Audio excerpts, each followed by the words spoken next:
South ఇండియాలోని అతి తక్కువ ధరలకి రత్నాలనందించే ఏకైక సంస్థ 6JVR.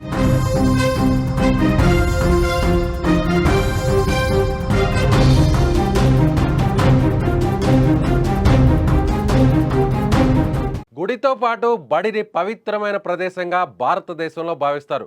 అలాంటి బడి మాటున ఓ ప్రిన్సిపాల్ చేస్తున్న పాడు పని వెలుగులోకి రావడం ఇప్పుడు కలకలం రేపుతోంది. హైదరాబాద్ నడిబొడ్డున ఉన్న బోయిన్పల్లిలోని ఓ స్కూల్లో డ్రగ్స్ తయారీ అందరినీ షాక్కు గురిచేసింది. పిల్లలతో స్కూల్ నడుపుతూ వారికి పాఠాలు చెబుతూ పక్కనే డ్రగ్స్ తయారు చేస్తున్నాడు ఆ స్కూల్ యజమాని జయప్రకాష్ గౌడ్. 9 నెలలుగా సాగుతున్న ఈ దందాను హైదరాబాద్లోని ఈగల్ టీం గుర్తించింది.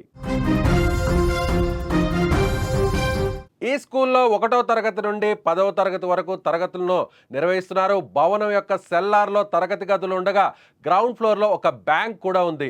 మొదటి అంతస్తులో కొంత భాగంలో తరగతి గదులను నిర్వహిస్తున్నారు యజమాని. అదేవిధంగా భవనం వెనుక భాగాన్ని డ్రగ్స్ ల్యాబ్గా మార్చేశాడు. గతంలో మహబూబ్ నగర్లో ఓ కళ్ళు దుకాణం నడిపే ఇతగాడు తయారీ ఫార్ములా కోసం గురువారెడ్డి అనే వ్యక్తికి 2 లక్షల రూపాయలు చెల్లించి గుట్టు చప్పుడు కాకుండా ఈ దందాను కొనసాగిస్తున్నాడు. 9 నెలలుగా పగటిపూట స్కూల్ను నడుపుతూ రాత్రి డ్రగ్స్ను తయారు చేస్తున్నాడు. సోమవారం నుంచి శనివారం వరకు డ్రగ్స్ను తయారు చేసి ఆదివారం సరఫరా చేస్తున్నట్టు ఈగల్ టీం అధికారులు విచారణలో తేలింది.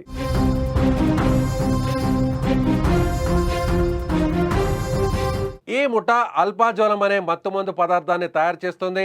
ఇది అత్యంత ప్రమాదకరమైనదిగా అధికారులు చెబుతున్నారు. మొత్తం 3.5 కిలోల అల్ప్రాజోలం, 4.3 కిలోలు సగం తయారు చేసిన డ్రగ్స్ను, అలాగే 20 లక్షల రూపాయల నగదును అధికారులు సీజ్ చేశారు. ఈ ఘటనలో 3 పోలీసులు అరెస్టు చేశారు. స్కూల్లో డ్రగ్స్ తయారు చేస్తున్నారన్న విషయం బయటకు రావడంతో అంతా ఆందోళనను వ్యక్తమవుతోంది. స్థానికులు ఒక్కసారిగా ఉలిక్కిపడ్డారు.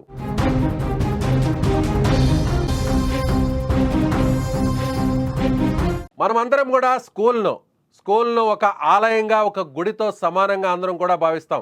అలాగే స్కూల్లో పాఠాలు చెప్పేటువంటి ఉపాధ్యాయులు, టీచర్స్ను కూడా దైవంతో సమానంగా భావిస్తాం. గురువుల్ని దైవంతో సమానంగా మనం అందరం కూడా పూజిస్తాం, గౌరవిస్తాం. అలాంటి ఈ ప్రబుద్ధుడు ఒక టీచర్ ముసుగులో ఉన్నటువంటి ఒక స్కూల్ యజమాని, కరెస్పాండెంట్ అయినటువంటి ప్రిన్సిపాల్గా ఉన్న కరెస్పాండెంట్ ఇతను చేస్తున్నటువంటి ఈ దందా ఒక్కసారిగా బయటపడింది. ఈ స్కూల్లో చదువుతున్నటువంటి 130 మంది విద్యార్థుల తల్లిదండ్రులు ఇప్పుడు ఆందోళనలో పడ్డారు. సో 130 మంది అంటే ఫస్ట్ క్లాస్ నుంచి 10th క్లాస్ వరకు దాదాపుగా 130 మంది చదువుకునేటువంటి స్కూల్నే ఏకంగా డ్రగ్స్ ల్యాబ్గా మార్చేశాడు ఈ దుర్మార్గుడు. నిజంగా హైదరాబాద్లోని బోయిన్పల్లిలో జరిగినటువంటి ఈ ఘటనతో ఒక్కసారిగా స్కూల్లో చదువుకుంటున్నటువంటి పిల్లలందరూ, వారి కుటుంబాలన్నీ కూడా షాక్ గురయ్యాయి. ముఖ్యంగా ఈ స్కూల్లో చదివేటువంటి విద్యార్థుల భవిష్యత్తు ఏమవుతుందనేటువంటి ఒక ఆందోళన కూడా నెలకొంది. ముఖ్యంగా అంటే దాదాపుగా కొన్ని నెలల నుంచి ఈ దందాను కొనసాగిస్తున్నాడు. గ్రౌండ్ ఫ్లోర్లో, ఫస్ట్ ఫ్లోర్లో బ్యాంక్ ఉంది, అలాగే స్కూల్స్ ఉన్నాయి. స్కూల్ వెనక ఉన్నటువంటి భాగాన్ని ఒక ల్యాబ్గా మార్చేశాడు. మనం విజువల్స్లో చూడొచ్చు. అక్కడ ఒక 5 రియాక్టర్లు ఉన్నాయి, అలాగే 5 డ్రైయర్స్ కూడా ఉన్నాయి.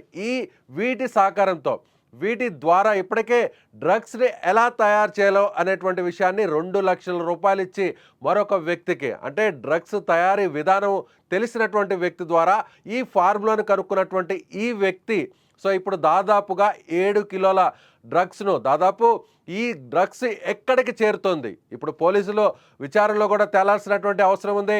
ముఖ్యంగా అంటే ఇప్పటి వరకు కూడా ఈ సరఫరా ఎక్కడెక్కడ చేశారు, ఇది స్కూల్ పిల్లలకేమైనా ఈ డ్రగ్స్ అందుతున్నాయా, ఒకవేళ అక్కడ చదువుతున్నటువంటి విద్యార్థులు కూడా డ్రగ్స్కు సంబంధించినటువంటి పరిస్థితులు ఏమైనా లింకులు ఉన్నాయనేటువంటి ఆందోళన కూడా ఇప్పుడు కలుగుతుంది. హైదరాబాద్లో ఎన్నో సంఘటనలు చూస్తున్నాం. హైదరాబాద్లో స్కూల్లో చదువుతున్నటువంటి విద్యార్థులు ఇప్పుడు డ్రగ్స్ బారిన పడుతున్నారనేటువంటి అనేక ఉదంతాలు, అనేక వార్తలను వెలుగు చూస్తున్నటువంటి సందర్భంలో అందరం కూడా ఆందోళనకు గురే. కానీ ఇప్పుడు ఏకంగా స్కూల్లోనే, ఒక పాఠశాలలోనే డ్రగ్స్ను తయారు చేసే దుర్మార్గుడు ఉదంతం బయటకు వచ్చింది. ఆ స్కూల్ని నడుపుతున్నటువంటి యజమానే ఈ డ్రగ్స్ను తయారు చేసి సోమవారం నుంచి శనివారం వరకు ఉదయం అంతా క్లాస్ రూమ్స్లో పాఠాలు నడుస్తాయి. విద్యార్థులకు ఎలాంటి అనుమానం రాకుండా, వారి తల్లిదండ్రులకు, అక్కడ ఉన్నటువంటి స్థానికులకు, అధికారులకు, పోలీసులకు ఎలాంటి అనుమానం రాకుండా ఉదయం నుంచి సాయంత్రం వరకు బడిలో పాఠాలు, సాయంత్రం అవగానే ఒక్కసారిగా చీకటి పడంగానే విద్యార్థులందరూ కూడా స్కూల్ నుంచి బయటకు వెళ్ళిపోగానే సినిమాలో చూస్తుంటాం ఇలాంటి సిచ్యువేషన్స్. సినిమాలో ఇలాంటి డెన్స్ని మనం చూస్తుంటాం. అది ఎవరైతే స్టోరీ రాస్తున్నటువంటి కథా రచయితలు కూడా ఆ రానటువంటి ఆలోచన, ఒక థ్రిల్లర్ క్రైమ్ స్టోరీలో ఉన్నటువంటి సీన్స్ను మరిపించే విధంగా ఈ దుర్మార్గుడు ఏకంగా స్కూల్లోనే ఈ డ్రగ్స్ డెన్ ఏర్పాటు చేశాడు. ఉదయం అంతా పాఠాలు జరిగితే సాయంత్రం కాగానే ఒక్కసారిగా డ్రగ్స్ తయారు చేసే సిబ్బంది అంతా అక్కడికి వచ్చేస్తారు. వారందరూ కూడా తమ పనిలో నిమగ్నమై ఎవరికి అనుమానం రాకుండా అత్యంత ప్రమాదకరమైనటువంటి ఆల్ప్రాజోలం అనేటువంటి ఒక మత్తు పదార్థాన్ని, డ్రగ్స్గా పిలిచేటువంటి ఈ మత్తు పదార్థాన్ని తయారు చేస్తున్నాడు. దాదాపుగా కొన్ని నెలల నుంచి ఈ దందా కొనసాగుతుంది. లీడ్ తెలుసుకున్నటువంటి పోలీసులు ఈగల్ టీమ్ ఎక్కడ దీని మూలాల హైదరాబాద్లో ఇప్పటికే డ్రగ్స్ సేకరిస్తున్నారు అనేటువంటి విషయంతో వారికి సంబంధించినటువంటి విచారణలో భాగంగా ఒక్కసారిగా తీగ లాగితే డొంకంతా కూడా కదిలినట్టుగా ఎవరైతే డ్రగ్స్ సేకరిస్తున్నారో, డ్రగ్స్ సేవిస్తున్నారో, డ్రగ్స్ తీసుకుంటున్నారో వారి నుంచి విచారణ స్టార్ట్ చేసినటువంటి ఈగల్ టీం చైన్ లింక్ని, ఒక్కొక్క లింక్ని ఛేదించుకుంటూ వచ్చారు. ఇలా చివరకు డ్రగ్స్ ఎక్కడ తయారు చేస్తుంది అంటే ఇప్పటివరకు మనం చూస్తున్నాం కోకెయిన్ లాంటివి, హెరాయిన్ లాంటివి విదేశాల నుంచి వస్తున్నటువంటి డ్రగ్స్ గురించి మనం విన్నాం. వచ్చినటువంటి డ్రగ్స్ను పట్టుకున్నటువంటి అధికారులు ఆ కేసుల గురించి మనం ఇప్పటివరకు కూడా చూసాం. కానీ ఏకంగా హైదరాబాద్ నడిబొడ్డులో బోయిన్పల్లిలో, అందులోనూ ఒక స్కూల్లోనే ఈ డ్రగ్స్ను తయారు చేస్తున్నటువంటి ఘటన చూసిన తర్వాత హైదరాబాద్ వాసులందరూ కూడా ఇప్పుడు ఒక్కసారిగా ఉలిక్కి పడే ఉదంతం ఇది. అక్కడ చదువుకుంటున్నటువంటి విద్యార్థుల తల్లిదండ్రులందరూ కూడా ఒక్కసారిగా భయభ్రాంతులకు గురయ్యేటువంటి సంఘటన ఇది. ఎక్కడో మారుమూలో పాడుబడిన ఫ్యాక్టరీల్లోనో లేదంటే ఏదన్నా పరిశ్రమల్లోనో ఎక్కడో ఆ ఊరి చివర ఉన్నటువంటి ప్రాంతాల్లోనో నిర్మానుషంగా ఉన్నటువంటి ప్రాంతాల్లోనో ఇలాంటి డెన్స్ ఉంటాయి. కానీ ఈ ప్రబుద్ధుడు, ఈ దుర్మార్గుడు, గురువు వేషంలో ఉన్నటువంటి ఈ దుర్మార్గుడు, పిల్లల భవిష్యత్తును కాల రాస్తున్నటువంటి ఈ చండాలుడు, ఇతను ఏకంగా స్కూల్లోనే డ్రగ్స్ డెన్ ఏర్పాటు చేశాడు. చదువుకుంటున్నటువంటి క్లాస్ రూమ్స్లో వెనకే ఈ డ్రగ్స్ దందా నడుపుతున్నాడు. ఈ ప్రబుద్ధుణ్ణి, ఈ దుర్మార్గుణ్ణి, ఈ నీచుణ్ణి ఈగల్ టీం అరెస్ట్ చేసింది. ముగ్గురిని ఇప్పటికే అదుపులోకి తీసుకున్నారు. 20 లక్షల రూపాయల నగదును కూడా స్వాధీనం చేసుకున్నారు. విచారణలో మరిన్ని అంశాలు తేలాల్సినటువంటి అవసరం ఉంది.